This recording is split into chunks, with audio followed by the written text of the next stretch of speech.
Hello class, so we'd like to look at a few questions from the previous exam. So let's look at number 4 first here. I want you to find the prime factorization of this number. Yes, one way which we can do this one is through the simple, what do you call that, calculation, add up all those numbers and, to break it down. Or another way which we could have done was using this factorization. If I have a to the fourth plus 4b to the fourth, in fact, this can be factored into a squared plus 2b squared plus 2ab times a squared plus 2b squared minus 2ab. Now, then in this case, what we can do is that let's try to assume that a is equal to 10 and here b is equal to 7.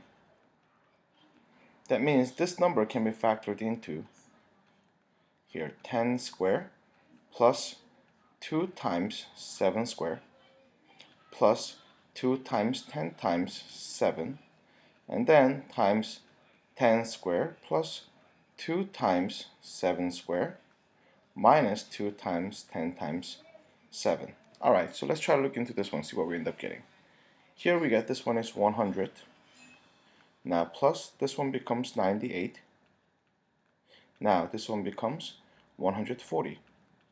Now on the other hand, here we end up getting 100 plus 98 minus 140. Then on the left side, here we end up getting 338. That's basically what we end up getting. And the other side here we end up getting 58. Now, then what we have to do is let us try to break down these numbers. So 338, we can break them into 2. Then we end up getting here 69. Then here we end up getting 13 and then 13. Great. Now on the other hand, how about 58? 58 can be broken down into 2. Then this number, the other number becomes 29, and 29 is a prime number. So we end up getting 2 squared times 13 squared times 29. And that's how we can get the prime factorization of the given number right over here. Now let us look at number 5. Here, given that we have this one is a factor of this. Now, since as you notice that the leading exponent is 4 while one of our factor is square, that means the other factor must be also square. So here we get x squared plus 3x plus 5 times x squared plus ax plus b. The reason why I picked x squared is because when you multiply x squared times the other x squared, that's how we can get x to the fourth. But the linear term and the constant term, we have no idea, so we just left it alone with a and b. Is equal to x to the fourth, but for the placeholder, I'm just going to put in 0x to the third plus px squared plus 0x and then plus q. Now, then let us try to set this one up. In order for us to get x to the third, I'm going to use the green marker. X squared has to multiply to ax. That's the only way from here. The other way is 3x multiplied by x squared. Then here we end up getting ax to the third power plus 3x to the third has to be equal to 0x to the third.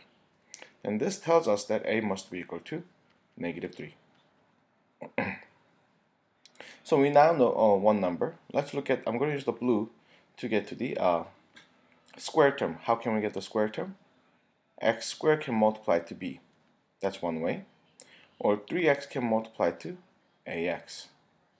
Now 5 can multiply to x squared. Those are the 3 possible ways for us to get x squared. Let's look at it then. Bx squared plus 3 times negative 3 becomes negative 9. Negative 9x squared.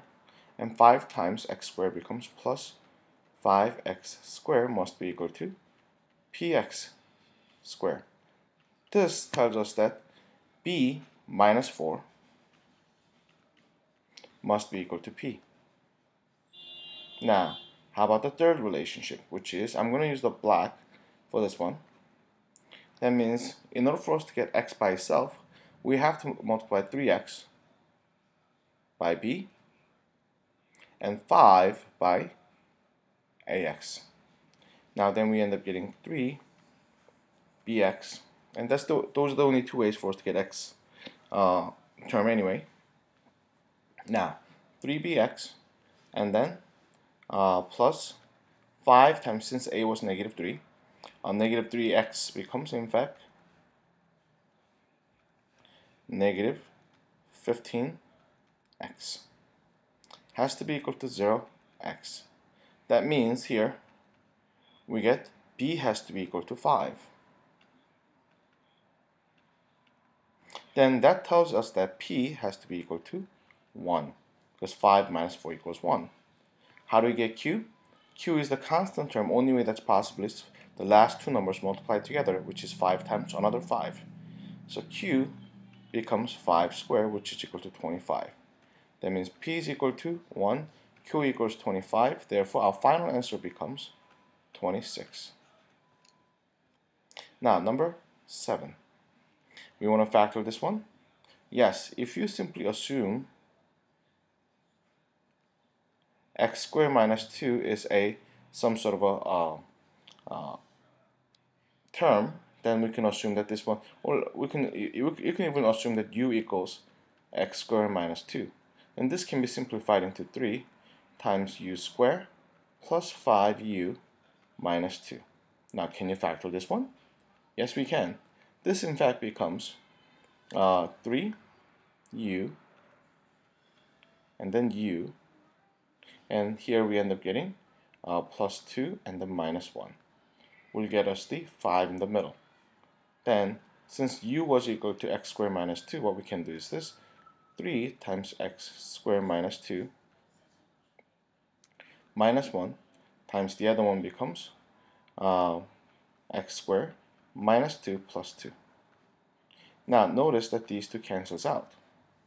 So on the right side we only have left with x squared. On the other hand, on the left side we end up getting 3x squared minus 7. So 3x squared minus 7 becomes left side, x squared becomes the right side, and there it goes. That's how we can factor this one. Alright, that's it, and I'll see you later. Bye-bye.